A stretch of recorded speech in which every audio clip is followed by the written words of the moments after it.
هذا القرآن يوحدنا لطريق الخير يوجهنا.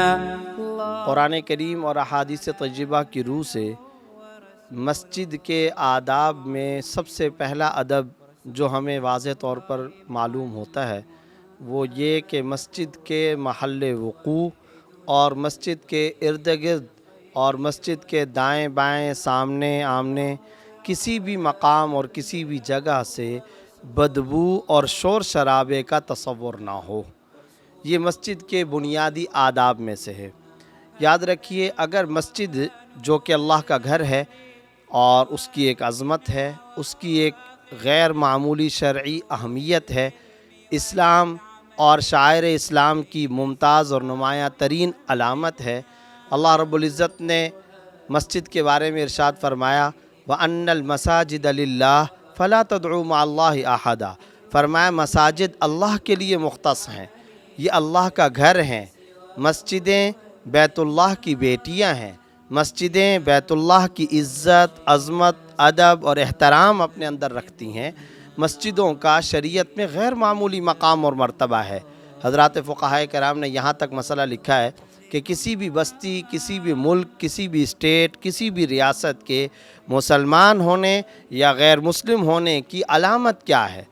تو حضرات فقہائے کرام نے لکھا ہے کہ اگر کسی بستی کے قریب سے گزرتے ہوئے کسی مسجد سے اذان کی آواز بلند ہو جائے یا مسجد نظر آ جائے جس کی علامت یہ ہے کہ اس کے مینار اگر بلند ہوتے ہوئے نظر آ جائیں تو سمجھ جاؤ کہ یہ مسلمانوں کا خطہ ہے، مسلمانوں کی کالونی ہے، یہ مسلم اسٹیٹ ہے، یہ مسلمانوں کی مملکت اور مسلمانوں کی ریاست ہے. تو مسجد کو اسلام کے اندر غیر معمولی اہمیت حاصل ہے. اسی کی اہمیت کے پیش نظر آپ اس بات سے بھی اندازہ لگائیے کہ سرکار دو عالم صلی اللہ علیہ وسلم جب مکہ مکرمہ سے مدینہ طیبہ ہجرت فرما کر تشریف لائے تو زندگی کا جو پہلا کام مدینہ منورہ کے اندر آنے کے بعد آپ صلی اللہ علیہ وسلم نے کیا وہ یہ کہ مسجد نبوی کی تعمیر فرمائی. اس کے لیے اپنے ہاتھوں سے چندہ فرمایا اور اس کے لیے مسلمانوں کو جمع فرمایا اور اس کے لیے مسلمانوں کے اندر غیر معمولی جذبات پیدا فرمائے اور سرکار دو عالم صلی اللہ علیہ وسلم نے اپنے ہاتھوں سے مسجد نبوی کی تعمیر کی بنیاد رکھی. اس سے اشارہ تھا اس بات کی طرف محلہ، ٹاؤن، علاقہ یا کوئی بستی اگر بنانا چاہو تو پہلے مسجد بناؤ. اللہ کا گھر آباد ہوگا تو تمہارا گھر آباد ہوگا.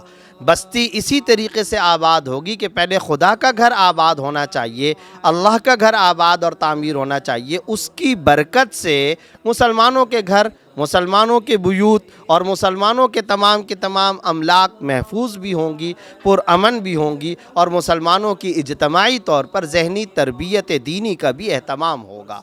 تو سب سے پہلے مسجد کی اس غیر معمولی اہمیت کو سامنے رکھنا چاہیے. اور میں نے جیسا کہ پہلے عرض کیا سرکار دو عالم صلی اللہ علیہ وسلم نے متعدد احادیث صحاح ستہ کے اندر اس بات کی تاکید فرمائی ہے کہ لہسن یا پیاز کھا کر مسجد کی طرف نہ جائیں.